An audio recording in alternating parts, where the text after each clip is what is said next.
Olá, pessoas, tudo bem com vocês? Como é que vocês estão? Pessoal, hoje a gente tá num lugar diferente, que eu tô fora de casa. E eu vim fazer um trabalho e eu não vou aproveitar, a gente não vai deixar de fazer nosso estudo, né? E hoje a gente vai começar um livro novo, que chama... Deixa eu pegar ele aqui, porque ele vai ser no digital. Ele me veio pra gente começar, da coletânea Umbanda, chama As Origens da Umbanda. A Manifestação do Espírito para a Caridade, é do Padrinho Juruá. Esse livro chegou pra mim, chegou o volume 2, e eu não conseguiria ler o 2 se eu não lesse o 1, então eu encontrei o 2, encontrei o 1, e nós vamos lê-lo. A editora, deixa eu ver aqui, pra deixar bem claro que é a editora, A Origem da Umbanda 1, São Caetano do Sul, 2013. Fundação Biblioteca Nacional. Onde que nós vamos começar?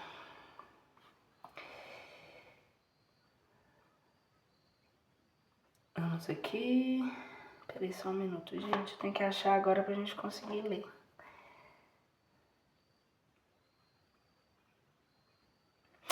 Tá. Esse vai ser o primeiro livro sobre a espiritualidade umbandista, sobre a religião da Umbanda, né? A crença da Umbanda, a doutrina, e a gente vai começar a estudar, né? Até então. Eu falo que os livros que vão surgir aqui são de tudo quanto é literatura, mas a hora que eu vejo já tá vindo alguma coisa importante estudar, né, gente? Então a gente vai começar a estudar ele hoje. E vamos começar pelo prefácio mesmo, começar pelo começo, pra gente não ter problemas de entendimento. Peço a compreensão de vocês, porque além da gente estar num lugar diferente, eu tô nesse digital aqui. Eu não gosto de livro digital, eu gosto de livro normal, mas como não deu pra eu comprar o livro, eu sou uma pessoa que não é provida de finanças, eu tive que baixar. Eu não vou ficar sem ler, né? Por causa disso. A gente força um pouquinho e vai dar tudo certo. Então vamos lá, só peço paciência. Queremos registrar, esse é o prefácio. Queremos registrar especificamente que é nosso e só nosso de maneira indivisível e absoluta todo e qualquer ônus que pesem quaisquer equívocos, indelicadezas, desvios ou colocações menos felizes que porventura venham a ser localizadas nesse livro, pois temos a certeza plena de que se tal se der, terá saído por exclusivo e pequenez menor dos menores irmãos de Jesus, desde que este se reconhece como um dos mais modestos discípulos umbandistas. Todo o material utilizado na leitura desta obra é dividido em profundas e exaustivas pesquisas, orientações espirituais e deduções calcadas na lógica e na razão e no bom senso.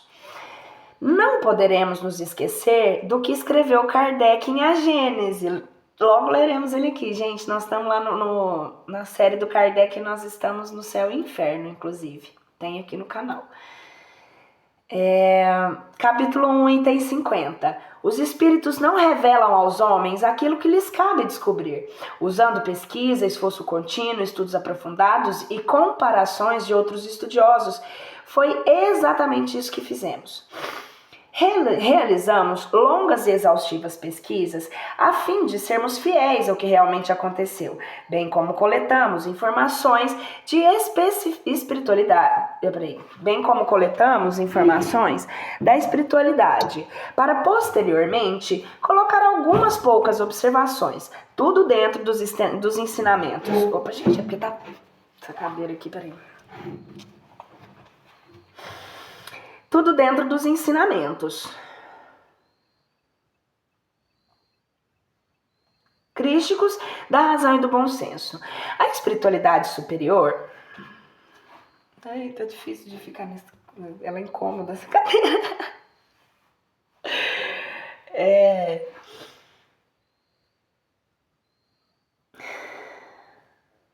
A espiritualidade superior nos faz atingir o conhecimento da verdade por nós mesmos, por intermédio do raciocínio, ao invés de submeter o espírito iluminado ao sacrifício de descer ao plano físico para nos elucidar. Não devemos apenas esconder-nos atrás de um espírito em psicografias ou mensagens psicofônicas para escrevermos doutrina religiosa. Devemos somente pedir a intervenção espiritual quando o assunto fugir totalmente à nossa compreensão. Aliás, todo conhecimento já está no mundo, basta ter paciência e perseverança para encontrá-los. As bases primordiais do conhecimento e das normas divinas já foram fartamente explicadas pelos espíritos crísticos das diversas filosofias e religiões. O ser humano está capacitado a dispô-las da mesma maneira que melhor atendam à sua concepção. Tenho a impressão de ter sido uma criança brincando à beira-mar, divertindo-me em descobrir pedrinha mais lisa ou uma concha mais bonita que as outras, enquanto um imenso oceano de verdade continua misterioso diante dos meus olhos. Frase de Isaac Newton. Muito já se tem escrito sobre o que é Umbanda, e este é mais um apontamento sobre as suas características e finalidades. Não pretendemos impor nada a ninguém, mas sim levar o pensamento a pensarem melhor, a fim de enxergarem outras realidades e plasmarem às suas mentes a religiosidade maravilhosa da Umbanda. Entre aspas, tem gente falando que se copiam assuntos e verdades, mas a verdade não se copia, a verdade existe, não é, filhos? E se ela existe, não é copiada, ela é divulgada por muitos seres, de muitas formas, por vários estilos de esclarecimentos, sobre ela mesma. Veja bem, as linguagens dos grupos espiritualistas são diferentes. As que são corretas do amor e da consciência são diferentes, e as que são corretas pretendem levar os discípulos da Terra ao mesmo ponto de esclarecimento e de chegada do amor, da consciência na Terra. Os filhos têm que saber a realidade da vida na Terra, e a vida no cosmos é contemplada de inúmeras formas e tem explicações baseadas na verdade imutável, mas tem outros pontos de vista sobre elas também. Cacique Pena Branca, mensagem canalizada por Rosânia Manteia. Essa explicação é perfeitamente compatível com a posição colocada em O Evangelho segundo o Espiritismo, capítulo 14, onde diz que cada coisa deve ir ao seu tempo, pois a sementeira lançada à terra fora do tempo não produz. Os espíritos procedem nas suas instruções com admirável prudência. As grandes ideias, entre aspas, as grandes ideias é um trecho de Allan Kardec. As grandes ideias jamais irrompem de súbito. As que se assentam sobre a verdade têm sempre percussores que lhe preparam parcialmente os caminhos. Depois, em chegando o tempo, envia Deus um homem com a missão de resumir, coordenar, completar os elementos esparsos, de reuni-lo em corpo de doutrina. Desse modo, a ideia, ao aparecer, encontra espíritos dispostos a aceitá-la. Trecho da introdução do Evangelho segundo o Espiritismo, que nós temos aqui no canal. Gente, eu vou parar de falar isso, porque os livros que vocês quiserem achar que estiver lá, é só vocês olharem. Tá tudo lá, separadinho. Os que já tem. Lindo de ler isso, gente. Eu comecei lendo aqui no canal os estudos sobre o Espiritismo. Na verdade, assim, agora ver as coisas se confirmando em outras religiões. Tem livros que... Nossa, é lindo. Ai, vamos lá. Muito gestens.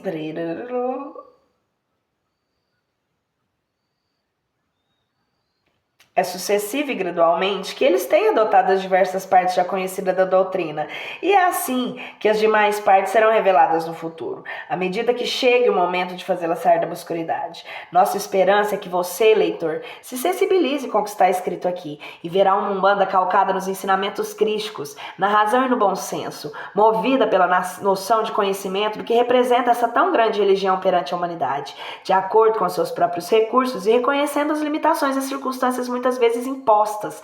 Temos a certeza de que você fará de tudo para compreendê-la e divulgá-la. Os conhecimentos impressos nesse livro, com certeza, são uma breve pincelada da realidade cultural umbandista. Como disse, é venerável o espírito de Ramatiz. A Umbanda, portanto, ainda é o vasilhame fervente que todos mexem, mas raros conhecem o seu verdadeiro tempero. Eu acho que tá um pouco... Não... fica dando uns reflexos aqui, às vezes vocês não vão, mas o importante é a leitura, né, galera? Eu fico... toda hora eu me... Desculpa, gente. Parei. Quietei. Só mais. Porque fica melhor mais claro, senão eu fico travando aqui. Aí. Quietei. Quetei, prometo. Quetei. Como disse o venerável espírito de Ramatiz, a Umbanda, portanto, ainda é o vasilhame fervente, em que todos mexem, mas raros conhecem seu verdadeiro tempero. E como cantava o pai Antônio manifestado em Zélia de Moraes, conforme a gravação na fita 52 a 23 minutos e 10 segundos disponibilizada juntamente neste livro, não nesse, tá, gente? Nesse aqui, se vocês quiserem, vocês têm que comprar esse livro aqui. Porque esse é digital. E ele não vem. Eu peguei ele no PDF gratuito dentro do coisa, então assim, é só para leitura mesmo. Mas eu ainda vou ter um exemplar, se Deus quiser. Que eu quero guardar isso. Lindo esse livro. E olha que tá só no prefácio. Vamos lá.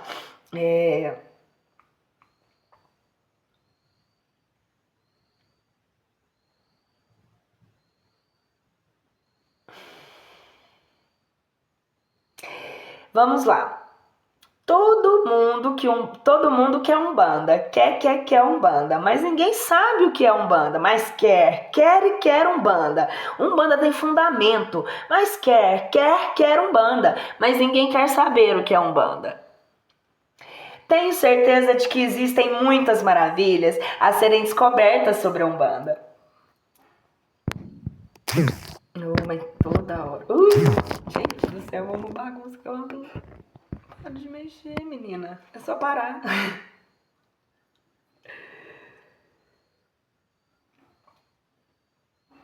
Temos certeza de que existem maravilhas a serem descobertas sobre a Umbanda.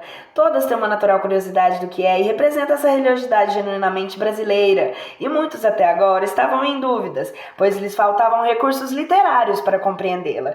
Porque muitas das noções aqui apresentadas poderão não ser aceitas e que podemos inclusive contrariar muitas pessoas. Em nossas observações particulares, não pretendemos avitar a doutrina praticada em seu terreiro ou aceita por você, mas somente estamos colocando mais um ponto de vista e esperamos que todos leiam e reflitam usando a razão, o bom senso, para depois verificar a veracidade dos ensinamentos por nós esposados. Mais vale repetir 10 verdades do que admitir uma só mentira, uma só teoria falsa, pelo espírito de Erasto, máxima repetida no livro dos Médiuns, capítulo 20, item 230, página 292. Repita a verdade 10 vezes, mas não fale uma mentira. Erasmo, né? Erasto, espírito de Erasto. Para emitirmos uma crítica, vamos lá. Para emitirmos uma crítica, temos que estar escudados em conhecimentos culturais profundos e militando diariamente dentro da religião da Umbanda, pois somente assim poderemos arvorar em advogados de nossas causas. Não podemos simplesmente emitir opiniões e conceitos calcados em achismos. O achar é a mãe de todos os erros, ou mesmo escusados tão somente pelos que os outros disseram ser verdade absoluta. Lembre-se, tudo está sendo feito para o bem para o bem e a grandiosidade da Umbanda. Na nossa parte, estaremos à disposição. Da nossa parte, estaremos à disposição pessoalmente para dirimir dúvidas e fortalecer esclarecimentos necessários a tudo que neste livro foi escrito. A Umbanda de todos, nem todos são para Umbanda.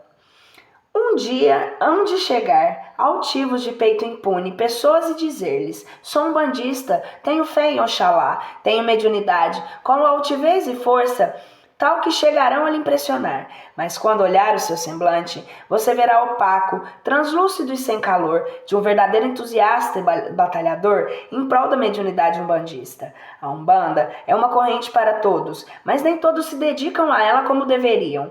O verdadeiro umbandista sente, vive, respira, se alimenta espiritualmente nela, não como fanatismo, mas como dedicação aflorada no fundo da alma. Ser umbandista é difícil por ser muito fácil. É só ser simples, honesto e verdadeiro. Não batam no peito e digam serem umbandistas de verdade, mas procurem demonstrar com trabalho, luta, dedicação e principalmente emoção estar trabalhando nessa corrente. Eu lhe garanto que a recompensa não será só sua. Falange protetora. Foi Falange protetora. Trecho do livro Umbanda é Luz, de Wilson T. Rivas. Wilson Rivas, né? Somente por testemunhar que quem realmente milita com fé, amor, desprendimento e mangas arregaçadas para a grandeza dessa tão magnífica religião nacional. No primeiro livro, Coletânea Umbanda, a manifestação do Espírito para a caridade, as origens da Umbanda, estaremos disponibilizando todo o material histórico sobre a formação da Umbanda. Segundo o caboclo Sete Encruzilhadas, nenhuma religião nasce plena. Ela nasce em fase embrionária, como uma criança. Ela nasce e se desenvolve. Somos sabedores que no surgimento de qualquer evento importante que permeia a vida de muitos, com o passar dos tempos, quando tudo se inicia somente com observações calcadas na oralidade, pela falta documental comprobatória, muita coisa acaba transformando-se em mitos ou histórias. Histórias com E, tá, gente? Por isso, na realização do livro sobre as origens da Umbanda, procuramos ser fiéis aos relatos, sem mudar por uma vírgula sequer. Em alguns assuntos, tomamos a liberdade de tecer pequenas observações, mas calcadas da razão, a fim de esclarecer ou mesmo dirimir certas dúvidas. Muito falam sobre o Caboclo Sete Encruzilhadas, mas infelizmente raros são os que seguem as suas orientações. Muitos dão muitas desculpas, todas calcadas na indissocracia. Propagam o caboclo como instituidor da Umbanda, mas deixam as suas evidentes e claras linhas mestras relegadas por a uma Umbanda lírica, histórica e ultrapassada, alegando que a Umbanda evoluiu desde a sua criação e por isso muita coisa que o Caboclo Sete Encruzilhadas orientou não usasse ou fizesse hoje já pode ser usado e feito com justificativas esfarrapadas e sem comprovação, sem anuência de espiritualidade maior, aduzindo que a Umbanda progrediu e hoje tudo pode ser usado a bel prazer. O Caboclo Sete Encruzilhadas institui a Umbanda como uma religião e normatizou-a com preceitos simples, mas que teriam de serem seguidos à risca. A partir da fundação da Umbanda, muitos umbandistas derivam das práticas originais, criando o que chamamos de modalidades de Umbanda. Se essas modalidades de Umbanda, mesmo não seguindo todas as linhas mestras do instituidor, estiverem praticando a caridade desmedida, a compaixão, fé, amor e humildade, desprendimento e desapego, perdão, perseverança, estão no caminho certo, mas estariam mais seguros seguindo todas as linhas mestras do fundador. Só teríamos que nos posicionar e classificarmos que modalidade de Umbanda se pratica para que o leigo pudesse se posicionar. Inclusive, afirmamos que nem todo espírito que baixe em terreiro é autorizado a dirigir ou agir em nome da Umbanda. Seguimos a regra evangélica que diz: amados, não creiais a todo espírito, mas provai se os espíritos são de Deus, porque já muitos falsos profetas têm se levantado no mundo. Isso está em João, capítulo 4, versículo 1. Observe que o capitão Pessoa, dirigente da tenda espírita São Jerônimo, uma das 7 tendas fundadas pelo Caboclo da Sete Encruzilhadas em 1942, disse: o Caboclo Sete Encruzilhadas é o legítimo senhor de Umbanda no Brasil. Nenhuma entidade, por grande que seja, intervém nos trabalhos da magia branca sem uma prévia combinação com ele. O que deseja, sobretudo, é que este ritual seja praticado apenas por guias autorizados, porque não são todos os espíritos que baixam nos terreiros que se acham à altura de praticá-lo. Amei. Isso está só no prefácio. Só na página 3. São 240 páginas que nós temos para ler desse livro. Eu vou amar essa aula com vocês.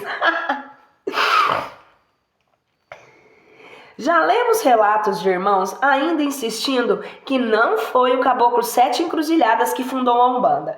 Outros dizem que Zélio de Moraes era kardecista e, portanto, montou uma Umbanda kardequizada. Tudo pura conjectura. São opiniões calcadas somente em achismo, pois carece de comprovação documentária, fotográfica, discográfica ou filmográfico.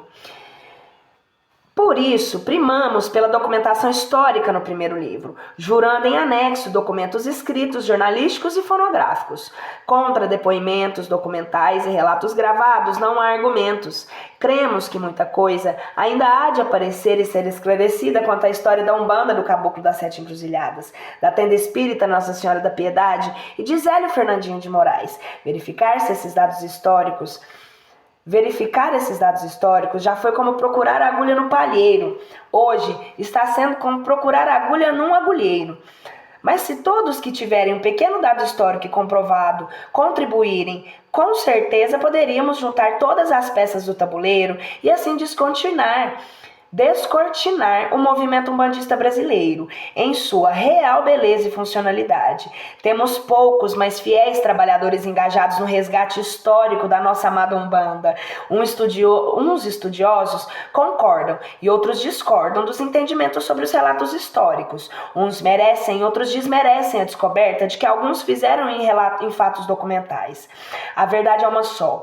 Quem participou juntamente com o Caboclo Sete Encruzilhadas em sua missão na Terra já desencarnou e não deixou nada, a não ser comentários espaçados. Por isso, achamos bonito entender certos aspectos de que como tudo era, mas damos verdadeiro valor e insistimos obsessivamente que nós, ubandistas, devemos sim atentar para o que o Caboclo deixou como linhas mestras a serem seguidas. O resto são somente fatos históricos para satisfazer a curiosidade.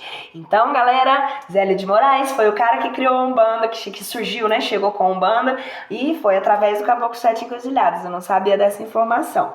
Bacana, muito legal. Seria o mesmo que deixarmos de lado os ensinamentos de Jesus para somente atentar, discutir e brigar para provar se ele era moreno, se tinha 1,80 de altura, se era casado, se mantinha relações sexuais, se teve filhos, se bebia vinho, o que não tinha de maneira nenhuma a acrescentar em nada à nossa evolução espiritual. Pela extensão desse livro, a coletânea da Umbanda, a manifestação do Espírito para a caridade, dividimos em vários livros, cada um estudando vários aspectos da doutrina umbandista, para que todos possam, passo a passo, vislumbrar esta maravilhosa religião. No livro As Origens da Umbanda está somente o estudo histórico da Umbanda, inalterado, e somente em poucas partes fizemos algumas considerações. Quanto ao restante do livro, estão impressas noções sobre a doutrina umbandística, suas características, atributos, atribuições, bem como seus aspectos esotéricos e esotéricos e exatéricos, com total visão da Umbanda crística. Por serem progressivos, facilitará o estudo da Umbanda tanto nas sessões de educação mediúnica e doutrinária, bem como cursos preparatórios de médiuns, assim que quando médiuns terminarem cada livro, com certeza estarão escudados com os conhecimentos gerais umbandísticos necessários ao seu desenvolvimento como médium umbandista. Essa obra também servirá grandemente para todos aqueles simpatizantes, estudantes, sociólogos, antropólogos, religiosos e curiosos que querem saber sobre a Umbanda. Observação. Se alguém reconhecer as suas ideias impressas nesse livro e não ver devido crédito, comunique-se conosco, onde iremos sanar tal entrave, verificando a veracidade dos fatos. Afinal, quando uma verdade espiritual vem à tona, com certeza vários médiuns recebem-a simultaneamente. Galera, faço uma pausa e agora, Aline, eu vou fazer esse pedido para você. Todos os livros que eu leio aqui no canal são todos livros de outras pessoas. Eu cito todos os autores, todas as editoras, dou crédito a todos os nomes. Meu objetivo no canal é passar informação gratuita. Eu não tenho nenhum outro objetivo com os livros a não ser esse. Então, os devidos créditos todos das autorias dos livros, das ideias dadas aqui dos livros, são dos autores. Tá? Porque não tem livro só espiritual aqui, então não é só espiritualidade. Então eu queria deixar isso claro, porque a minha intenção realmente é passar informação através da mensagem. Então eu escolhi o YouTube porque o YouTube é de acesso universal e ele serve tanto para ser ouvido quanto assistido. Então Eu só queria deixar isso claro, porque hoje é uma renovação que está acontecendo no novo livro, e eu gosto de frisar isso sempre, porque eu não utilizo as obras aqui ao meu bel prazer pessoal. Claro, eu tenho o intuito de gravar livros, de deixar isso aqui, de fazer esse canal girar, mas eu não tenho o intuito de ganhar em cima das obras. Eu tenho o intuito total de passar informação, porque eu acho que a informação não pode ser retida de maneira alguma. E eu acredito que todos os livros lidos aqui, até se alguém se incomodar, algum autor, alguma editora, pode entrar em contato, a gente vê, mas todos os livros aqui, inclusive, são citados as autorias, os nomes de tudo, para que seja veiculado, para que vocês tenham acesso, não tá só aqui comigo. Esses livros são vendidos, inclusive, são nas editoras, eu não conheço, mas assim, nas livrarias, é só pesquisar, tem o nome dos autores, beleza? Vou voltar para cá. Vejam o que diz Kardec. Estareis certos, igualmente, de que quando uma verdade tem que ser revelada aos homens, é, por assim dizer, comunicada instantaneamente a todos os grupos sérios, que dispõem de médiuns também sérios, e não tais ou quais, com a exclusão dos outros. Isso está no Evangelho segundo o Espiritismo, capítulo 21, item 10, parágrafo 6, item 5. Em nossas, item 10... item capítulo 21, item 10, parágrafo 6º. Em todas as nossas pesquisas, deparamos com um fórum aberto no site da Umbanda. Uma regra para reger todos é possível? Cada pessoa tem a sua leitura de vida de acordo com a série de fatores de educação familiar, estudo didático e meio em que vive. Observa-se uma variedade gigantesca e diferentes formas de levar a seu viver. Esse aspecto nos acompanha em diversas áreas do nosso dia a dia e não poderia ser diferente na Umbanda. Entre aspas, muitas portas levam ao Pai. É realmente possível conseguir uma linguagem única para a Umbanda? Decretar regras gerais para essa situação não alimentaria o preconceito e a intolerância, tendo em vista esses muitos níveis de entendimento? Bom pensar, Cigano. Responder até Marcos Alberto Corado. Oi, amigo, a casa ter regras. As normas pré-estabelecidas para seu funcionamento se fazem necessário no que diz às necessidades básicas como manter a organização própria, segundo legais e vigentes, estruturadas no amor e atender a finalidade por ela proposta, estabelecer metas em suas diversas áreas de atividade, planejando periodicamente tarefas, avaliando seus resultados, facilitar a participação dos frequentadores na atividade da casa e estimular o processo dos que trabalham em equipe. Eu acredito que isso aqui nas pesquisas que diziam. Dar à casa locais e ambientes adequados de modo a atender em primeiro lugar as atividades prioritárias. Não envolver a casa em atividades incompatíveis com o fundamento da prática do bem e da caridade. Zelar para que as atividades exercidas nos preceitos fundamentais para elas sejam gratuitas e vedando qualquer espécie de remuneração. Aceitar somente auxílios, doações, contribuições, superversões e firmar convênios de qualquer natureza ou procedimentos desvinculados de qualquer compromisso e desfigurem o caráter da instituição ou que impeçam o normal desenvolvimento das atividades em prejuízo das finalidades nos trabalhos espirituais, perseverando assim a independência administrativa da entidade. Manter a disciplina quanto a horários, vestuários, comportamento, ética, boa conduta para que nos trabalhos práticos os objetivos sejam alcançados. A casa ter um grupo de estudo com a participação de todos os trabalhadores. Falei de alguns tópicos quanto à parte de organização estrutural para o bom funcionamento da espiritual. Quanto a este, da casa ter uma tarefa a ser desempenhada.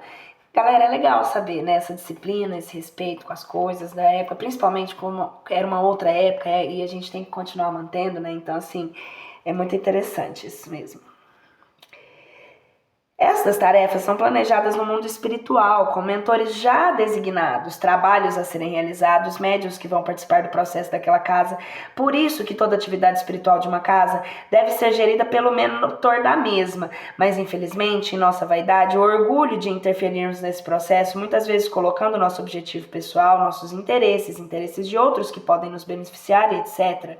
Aí vem as diversidades. Não diversidades naturais pela interação de encarnados e espíritos pela diferença do próprio grau evolutivo, de um e de outro modo a levarem seus trabalhos, mas querendo abraçar os objetivos dentro dos parâmetros do bem e da caridade, e sem as diversidades que são contrárias à ética, moral e bons costumes. Aí se instala a diversidade, calcada no aproveitar, levar vantagem, denegrindo a imagem da Umbanda. Por essa pequena conversa entre irmãos no fórum de Umbanda, devemos observarmos o feliz comentário do Sr. Marcos Alberto Corado, a questão da dificuldade de se formalizar um estudo coeso na Umbanda devido à diversidade de cultura e conhecimento. Pela diversidade cultural, fica difícil escrever sobre a Umbanda, sem ter achado o nariz empinado ou mesmo de querer ser o expert, somente por não coadunar com os preceitos pré-estabelecidos pelo médium. Pela diversidade cultural, por isso, antes de prosseguirmos, vamos alertar aos leitores que nós não estamos aqui falando em nome da Umbanda em si, coisas que atualmente ninguém pode fazer, a não ser o instituidor caboclo das 7 encruzilhadas. O máximo que pode acontecer também, que é o nosso caso, é vivenciar, estudar e divulgar a modalidade umbandista, ao qual está ligado. Afinal, o que existe são subgrupos dentro da Umbanda. Divulgamos uma doutrina calcada na razão e no bom senso, preconizada pela modalidade Umbanda crística. Portanto, se alguém não coadunar com os nossos ensinamentos, é fácil. Fecha o livro, para o vídeo. Ok? Quando vocês não quiserem ler mais, fiquem tranquilos, para o vídeo.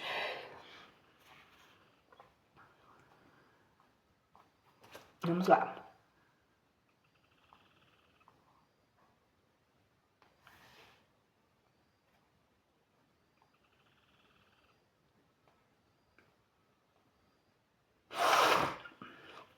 Ixi, voltei para... Não leia mais e siga seus próprios passos com a sua própria compreensão. O tempo é o melhor juiz de todas as coisas. Nada aceiteis sem o timbre da razão, pois ela é Deus no céu da consciência. Se tendes carência de raciocínio, não sois um religioso, sois um fanático. Não devem vocês impor as suas ideias de maneira tão radical. Cada espírito é um mundo que deve por escolher por si mesmo os caminhos dos quais mais lhe convém. Pelo espírito de Miramês. Que lindo, gente! Eu li um livro dele! O Despertar da Consciência, tá aqui. Irmãos umbandistas e todos vocês, nunca se esqueçam. O exemplo é a maior divulgação de doutrina superior. Não obrigamos ninguém a vir a nós. Acolhemos com prazer e dedicação pessoas sinceras, de boa vontade, seriamente desejosas de esclarecimento. E essas são bastante para não perdermos tempo correndo atrás dos que voltam as costas por motivos fúteis de amor próprio ou de inveja. Reconhece-se a qualidade dos espíritos pela sua linguagem. A dos espíritos verdadeiramente bons e superiores é sempre digna, nobre, lógica, isenta de contradições. Respira sabedoria, benevolência, modéstia e a moral mais pura. É concisa, sem palavras inúteis. Nós, espíritos inferiores, ignorantes ou orgulhosos, o vazio das ideias é quase sempre compensado pela abundância de palavras. Todo pensamento evidentemente falso, toda máxima contrária à ação moral, todo conselho ridículo, toda expressão grosseira, trivial ou simplesmente frívola, enfim, toda marca de malevolência, de presunção ou arrogância são sinais incontestáveis da inferioridade do espírito. Tô amando. É uma frase de Allan Kardec. Isso está no Livro dos Espíritos, viu, gente? Eu li isso no Livro dos Espíritos e dos Médiuns. É assim que a gente identifica muitas vezes quando esses espíritos não são bons. Eles sempre nos dão ideias estapafúrdias. Se quiserem muito, poderão entender com os mais velhos experimentados dentro da Umbanda. Lembre-se que tudo o que fizerem, bem como os mais velhos, serão plantando nesses corações sementes de luz, que no amanhã poderão clarear os seus próprios caminhos. Amamos as catedrais antigas, os móveis antigos, as moedas antigas, as pinturas antigas e os velhos livros, mas nos esquecemos por completo do enorme valor moral e espiritual dos anciãos. Lin Yulang. Importante. Não leia um livro somente um tópico aleatoriamente, emitindo sua opinião sobre o entendido somente neste capítulo. Leia do começo ao fim, pois muitos assuntos vão se completando, esclarecendo o tema. Parafraseando Torres Pastorinho, para podermos interpretar com segurança um texto doutrinário, é mister a isenção de preconceitos, a mente livre, a não subordinância a dogmas, a inteligência humilde para entender o que está escrito e não querer impor ao escrito o que se tem em mente, raciocínio pererquidor e sagaz, cultura ampla e polimorfa, mas sobretudo coração desprendido e unido a Deus. É imprescritível o direito do exame e da crítica em nossos escritos. Não alimentamos a pretensão de subtrairmos-nos ao exame e à crítica, como não temos de satisfazer a toda gente. Cada um é, pois, livre de aprovar ou rejeitar, mas isso é necessário e se faz discuti-lo com conhecimento de causa, vivência e cultura, e não somente com interpretações pessoais, ou mesmo impondo a sua verdade. Do ponto de vista psicológico, a verdade pode ser entendida sobre 3 aspectos: a minha verdade, a verdade do outro e a verdade absoluta. A verdade é muito relativa, a verdade absoluta de Deus. Do ponto de vista psicológico, a verdade pode ser entendida sobre 3 aspectos: a minha verdade, a verdade do outro e a absoluta. A verdade ela é muito relativa, a verdade absoluta é Deus. Divaldo Franco. Eu sou fã do Didi. Um beijo, Divaldo. Eu não conheço pessoalmente, mas era o meu sonho. Assim que eu era conhecer o Chico e eu não consegui. Mas eu era criança, né, quando ele morreu. E temos como verdade absoluta, provinda do Pai, tudo que está calcado na razão, no bom senso e nos ensinamentos crísticos. O ponto de vista calcado no personalismo é pura indissocracia, crítica e serviço. Se muitos companheiros estão vigiando os teus gestos, procurando o ponto fraco para criticarem outros, muitos estão fixando ansiosamente o caminho que surgirás, conduzindo eles até a migalha do socorro que necessitam para sobreviver. É impossível que não saibas quais deles foram um grupo de trabalho que Jesus te espera. Pelo Espírito de Emmanuel. Vou ler novamente. Desculpa, gente, tá sendo muito lindo ler um livro desse depois de ter começado os estudos, porque as coisas se comprovam, cara.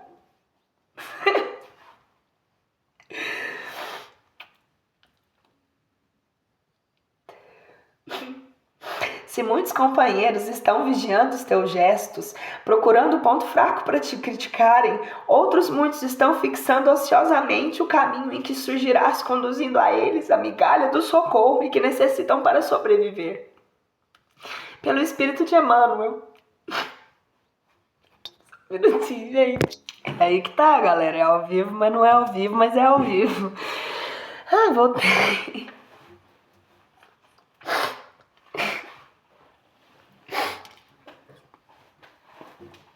Acho que eu vou mostrar pra vocês aqui a vista linda. Acho que não dá pra ver. Aqui, olha lá. Não, tá um riozão lá fora, não dá pra ver. Vou continuar a leitura aqui, né? Depois dessa, eu fiquei muito feliz. Recebi muitas presenças nessas leituras, muito abençoadas, viu? Um dia, quem sabe, a gente fala sobre.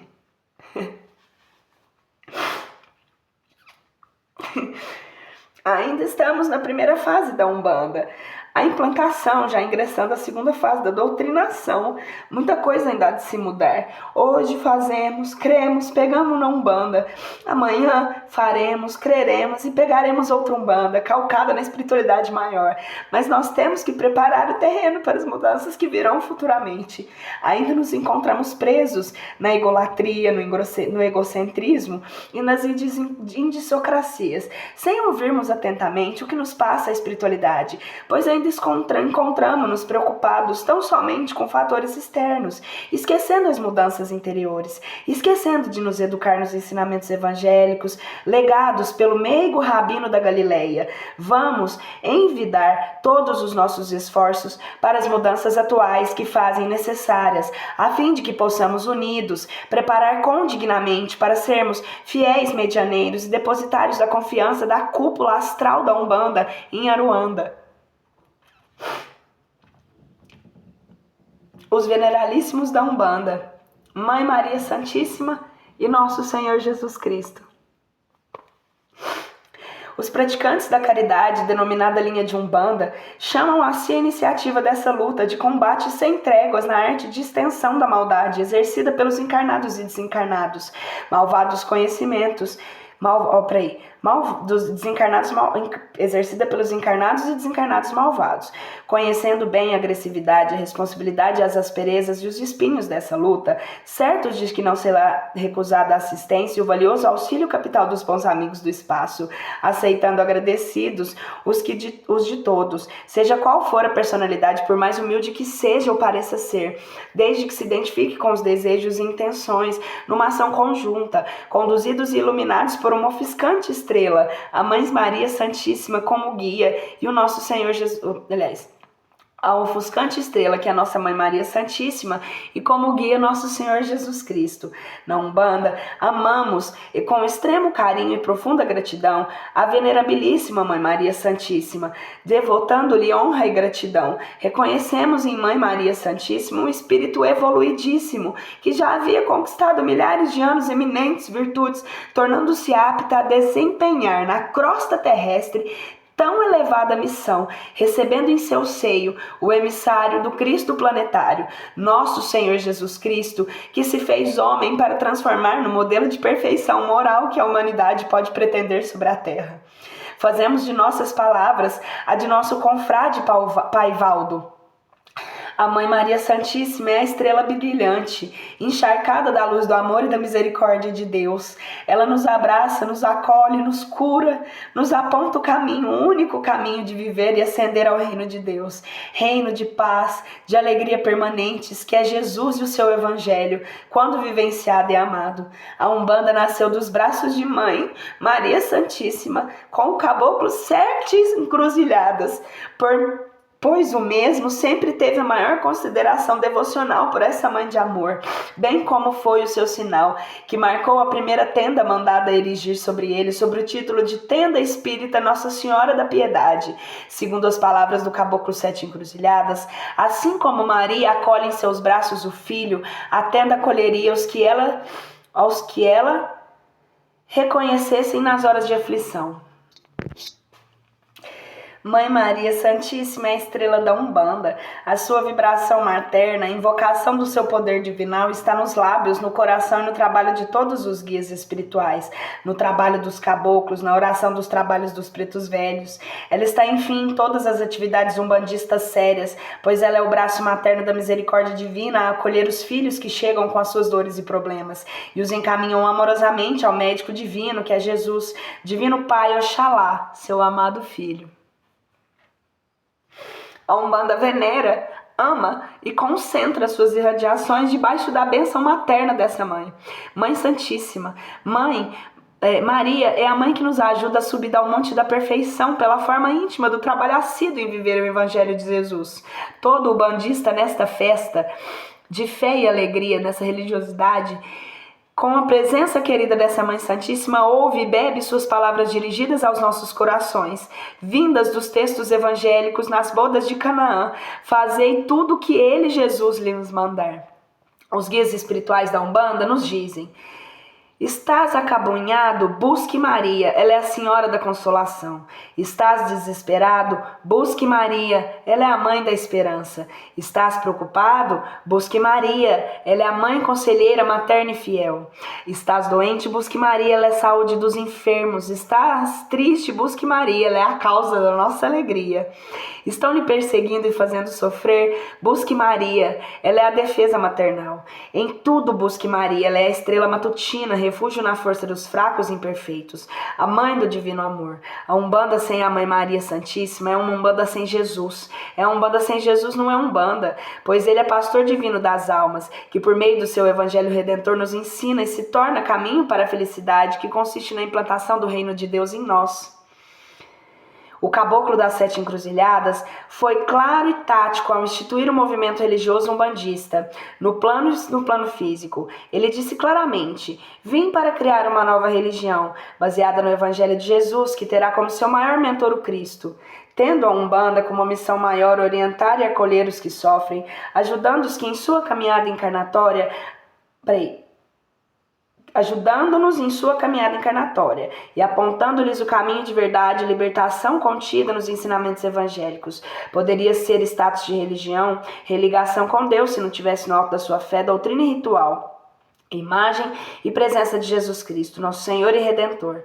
Não podemos, contudo, esquecer que aquela que trouxe ao mundo encarnando a presença do Filho de Deus, encarnado a presença do Filho de Deus, foi esse Espírito iluminado, Mãe Maria Santíssima, que se tornou assim a mãe de toda a humanidade e a intercessora maior diante do seu Filho em favor de todos nós, os espíritos caminhantes, endividados e carentes de fé, amor, paz e alegria. Alguns religiosos confundem a honra que os umbandistas tributam a Maria Santíssima com a adoração que se deve a Deus. A Bíblia usa o termo adorar em várias acepções, tanto no sentido de duoleuo, como de latreuo, como diz a Vulgata, Bíblia original escrita em latim por São Jerônimo. Tu adorarás o teu Deus. Mateus capítulo 4, versículo 10. Abraão, levantando os olhos, viu 3 varões em pé junto a ele. Tanto que ele os viu, correu à porta da tenda, recebê-los, prostrando em terra, os adorou. Gênesis capítulo 18, versículo 2. Eis os 2 sentidos bem iniciados pela própria Bíblia. Culto da latria, em grego, latreu, o que quer dizer adorar, aparece nas escrituras gregas cristãs como adoração no sentido de culto, ritos e cerimônias. É o culto da adoração suprema que se deve somente a Deus e consiste em reconhecer nele a divindade única, prestando uma homenagem absoluta como Criador absoluto, ou seja, reconhecer que Ele é o Senhor de todas as coisas e o Criador de tudo. Por ser adoração suprema, é um ato interno da alma que pode se manifestar de formas variadas, conforme as circunstâncias e as disposições da alma de cada um. Amarás o Senhor teu Deus de todas as formas, de todo o seu coração e de todo o seu entendimento, e com todas as suas forças. Marcos 12:30. Culto de Dula, grego duoleuo, quer dizer honrar, é derivado do verbo duoleuo, que traz como equivalente servir, ser subserviente com honra. Honra tributada em razão de qualquer excelência. É especial aos guias e aos santos por serem espíritos justos e virtuosos. Culto de hiperdulia, grego hiper, acima do oleiro, honra, ou seja, honrar acima de tudo, honrar com relevância, que está acima da dulia, acima do culto de honra, sem atingir o culto de adoração. Por isso o prefixo hiper, mas abaixo latêutico latria, é prestado a quem está acima da dignidade nos santos e dos guias espirituais, mas abaixo de Deus. É o culto efetuado ao nosso Senhor Jesus Cristo, à Mãe Maria Santíssima, aos sagrados orixás, aos anjos e etc. Portanto, para a Mãe Maria Santíssima, nosso Senhor Jesus Cristo e os sagrados orixás, rendemos o culto de hiperdulia. Honramos-los com reverência, adoramos supremamente somente a Deus Pai. Um umbandista que não estuda não se dedica ao labor mediúnico, caritativo. Aliás, um umbandista que não estuda e não se dedica ao labor mediúnico caritativo não é um umbandista, é um simples simpatizante. Pai Juruá.